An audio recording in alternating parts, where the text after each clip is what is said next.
મિત્રો, સ્વાગત છે ફરી તમારું મારા એક ઓર નવા વિડીયોમાં। તો આજે હું તમને લઈને આવ્યો છું ગાંધી બાપુનો આશ્રમ, જે અમદાવાદમાં આવેલો છે। તો મેં તો પહેલી વાર જોયો છે, એટલે આપણે અંદર જઈએ અને આપણને શું શું જોવા મળે છે એ હું તમને મારા વિડીયો થ્રુ બતાવવાની કોશિશ કરીશ। એટલે વિડીયોમાં બના રહેજો અને વિડીયોને લાઇક શેર અને ચેનલને સબસ્ક્રાઈબ પણ કરી લેજો। હું તમને અમદાવાદમાં ગાંધી આશ્રમમાં લઈને આવ્યો છું, ગાંધી બાપુનો આશ્રમ, જ્યાં ગાંધી બાપુ કામ કરતા। અને અંદર જઈએ અને પછી ખબર પડે શું શું આપણને અંદર જોવા મળે છે। એક ફોટો મેળેલો છે એ બતાવી દઉં છું કે આટલી બધી વસ્તુ આપણને કદાચ અંદર જોવા મળશે।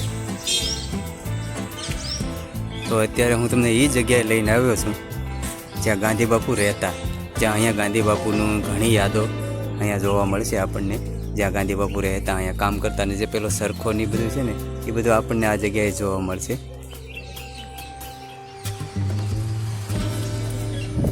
પહેલાં તો આપણને એક અહીંયા જૂનું નાની મકાન જોવા મળે છે અને એક કૂવો જોવા મળે છે। જૂનું કૂવો નથી, મને દૂરથી કૂવો લાગતો હતો। અને આપણને સાબરમતી નદી જોવા મળશે, એ આપણે પછી જોઈશું।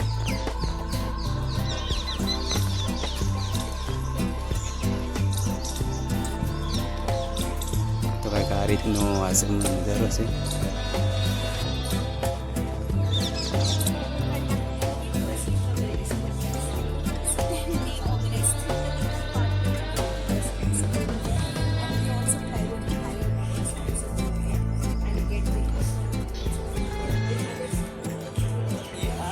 મેડમ કાંઈક સમજાતા હતા પણ મને આપણને ઇંગ્લિશમાં કંઈ ફાવ્યું નહીં। હવે અહીંયા છે આપણે મ્યુઝિયમ છે, સંગ્રહાલય। તો એમાં કદાચ વિડીયો શૂટિંગ અલાઉડ નહીં હોય, પણ જો તમે આવો તો મ્યુઝિયમ જોવા મળે છે। એમાં જે ગાંધીજી બાપુની બધી વસ્તુઓ ને આ તે બધી એવી વસ્તુઓ મારા અંદાજ પ્રમાણે હશે, પણ જ્યારે અંદર જોઈને આવી છે એટલે તમને કહીશ કે આ રીતની વસ્તુઓ હશે। કદાચ વિડીયો શૂટિંગ અલાઉડ નહીં હોય તો જેમ કે આમાં વિડીયો શૂટિંગ પણ અલાઉડ છે। અને જે ગાંધીજી બાપુની જે જર્ની છે, જેની જિંદગી વિશે બધું બતાવવામાં આવ્યું છે, આ મ્યુઝિયમ છે। તો અહીંયા પણ આ રીત આપણને જોવા મળે છે।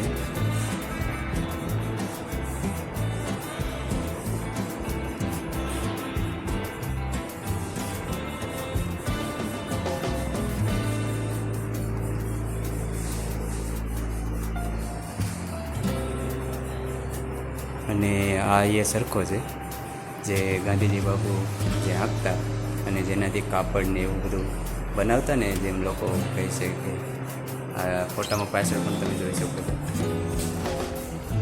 અહીંયા પણ જે સરખા આંકતા એ સરખો અહીંયા છે મૂકવામાં આવેલો છે। આ રીતનું બધું ગાંધીજી બાપુની જે યાદો છે એ સમેટવામાં આવી છે, આને જ સંગ્રહાલય કહેવામાં આવે છે। જેમાં બધું ઘણું ખરું લખેલું પણ છે, હિન્દીમાં પણ છે અને ગુજરાતીમાં પણ છે। તો એકાદું પેજ તમારે વાંચવું હોય તો વિડીયો પોઝ કરી અને વાંચી લેજો।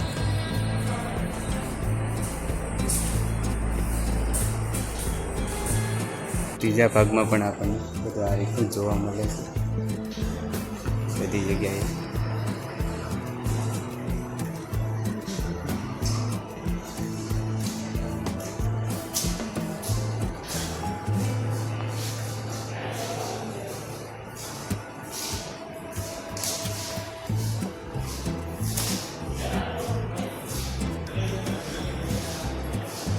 અને અહીંયા પણ કાંઈક અલગ જ જોવા મળે છે ચિત્ર, જે ગાંધીજી બાપુ છે એ કાંઈક કરે છે અહીંયા જગ્યાએ।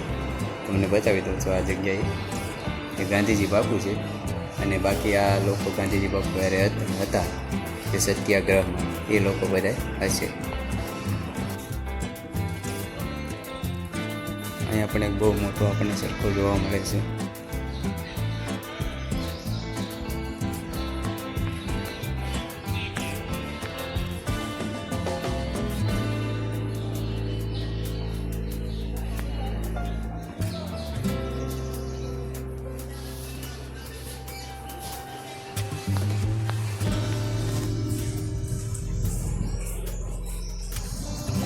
આ આશ્રમમાં આવી અને આપણે ઘણું બધું જોવા અને જાણવા મળ્યું છે.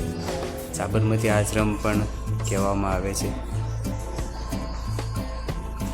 અને બહુ એટલે બહુ અહીં લોકો આવે છે ફરવા માટે અને જાણવા માટે.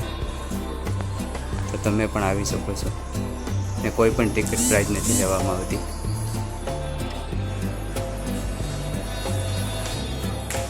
અહીંયા પણ કાંઈક પાણીનું બહુ સુંદર મજાનું બનાવેલું છે.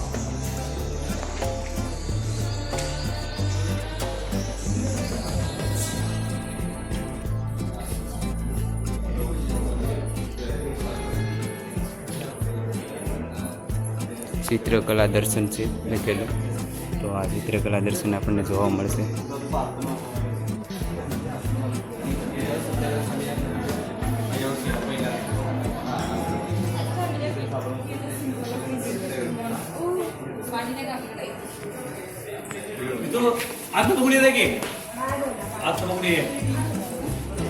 તો અંદર પણ કાંક છે, તો આપણે અંદર પણ જરાક જોવા જાય. તો અંદર પણ આ રીતનું છે. બાપુના બધા આપણને ફોટા જોવા મળે છે.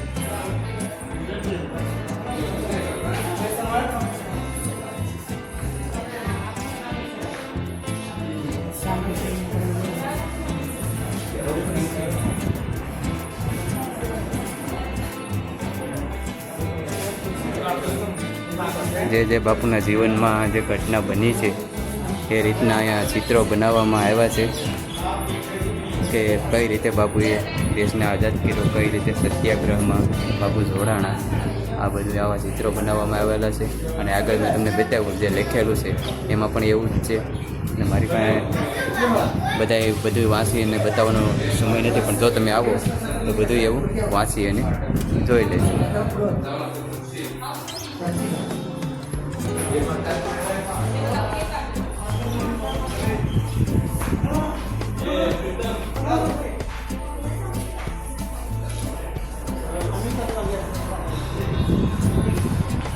કંઈક બાપુની ચરણી અને બાપુની જિંદગી કંઈક આ રીતની અહીંયા બતાવવામાં આવી છે. દર્શન મારું જીવન એ જ મારો સંદેશ. તો કંઈક આ રીતનું આપણને જોવા મળે છે અંદર. તો જઈએ અંદર આપણને જોવા.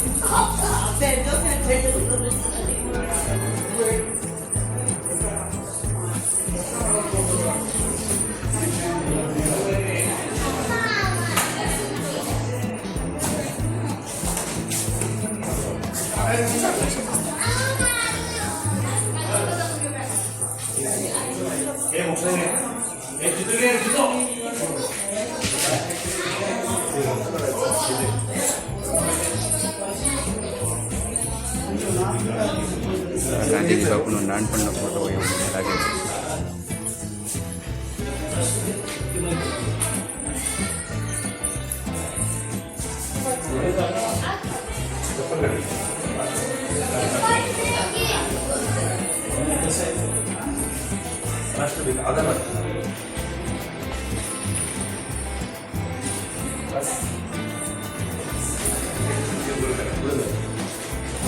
ગાંધીજી બાપુના નાનપણના ફોટા ઘણા બધા છે અહીંયા જોવા આપણને મળે છે.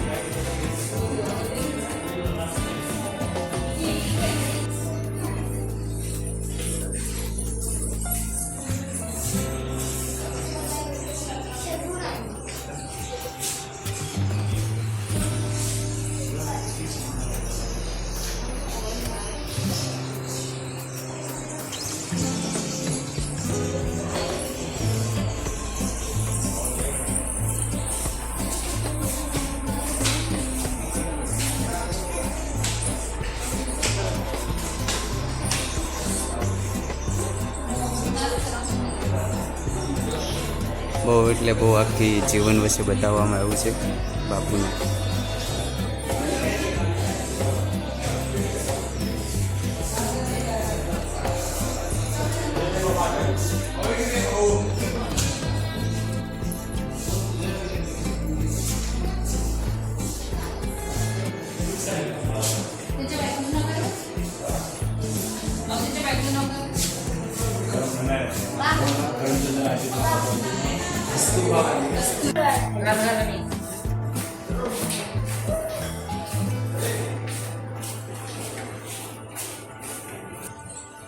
અહીંયા બાપુની બહુ મસ્ત મૂર્તિ બનાવીને મૂકવામાં આવી છે અને આગળ જવા માટે તમારે એ બૂટ સેમ્પલ પણ ઉતારવા પડશે.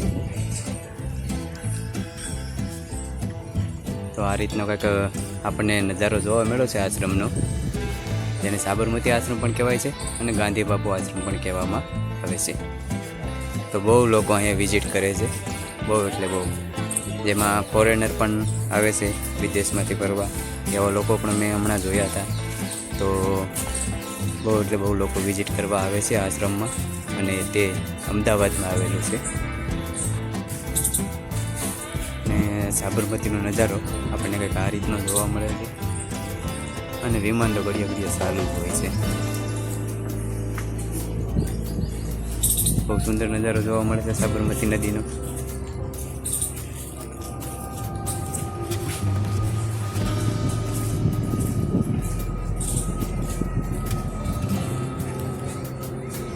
કમોન.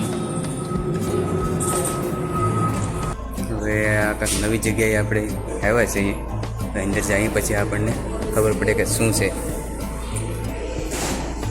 તો જે આ કામ કરવાના હતા ને સરકાર ને એવું બધું આપણને અહીંયા જોવા મળે છે,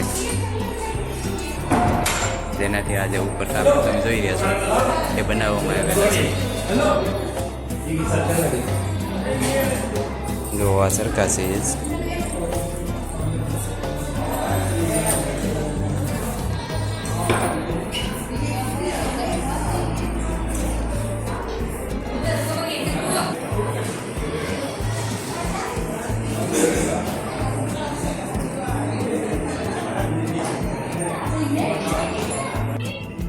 આ રીતના બધા સરખા છે. જે પહેલાં કાપડ આનાથી જ બનાવતા ને આ તમે જુઓ આ કાપડ બનાવેલા છે એ આનાથી જ આ સેમ્પલ મૂકવામાં આવેલા છે.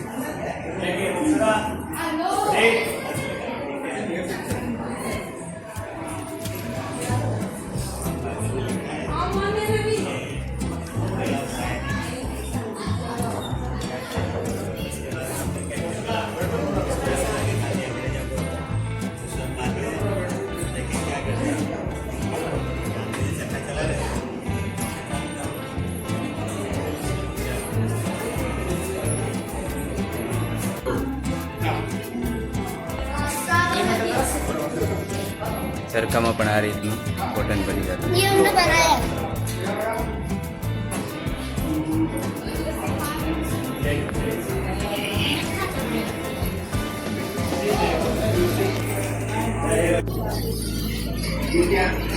અહીંયા બેસીને આપણે ટીવી શો જોવા મળે છે.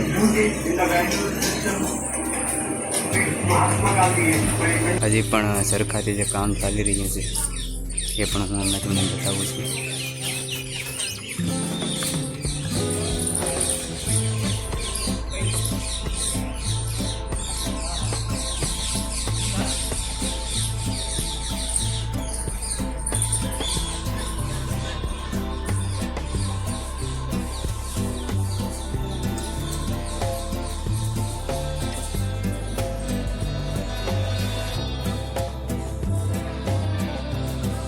બધી જગ્યાએ બાપુ કામ કરતા સરખામાં.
આ જગ્યાએ કદાચ બાપુ બેસી અને કામ કરતા હોય છે એવું મને અંદાજ આવે છે.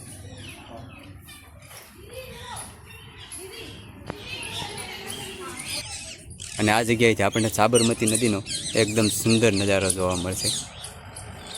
જો આ સાબરમતી નદી છે અને કંઈક આ રીતનો આપણે નજારો જોવા મળે છે સાબરમતી નદીનો.